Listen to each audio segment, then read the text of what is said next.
ঢাকা ৮ আসনের স্বতন্ত্র প্রার্থী এবং ইনকিলাব মঞ্চের মুখপাত্র ওসমান হাদির হামলার এই মুহূর্তে আমরা দেখছি যে তাদের যে কর্মী সমর্থক এবং জুলাই ঐক্যের ব্যানারে কিন্তু একটি মিছিল, বিক্ষোভ মিছিল, সেটি কিন্তু বাংলা মোটর অভিমুখী হয়েছে।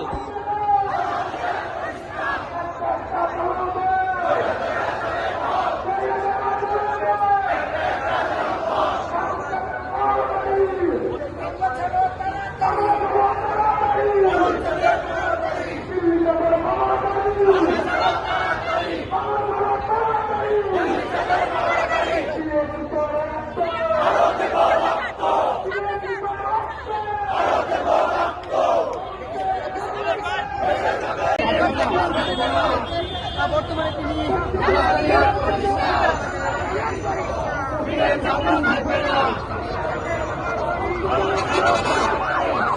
ঢাকা ৮ আসনের স্বতন্ত্র প্রার্থী ওসমান হাদি এবং ইনকিলাব মঞ্চের মুখপাত্র ওসমান হাদির উপর হামলার প্রতিবাদে এই মুহূর্তে একটি বিক্ষোভ সমাবেশ, সেটি কিন্তু রাজধানীর কাউরান বাজার অভিমুখী হচ্ছে।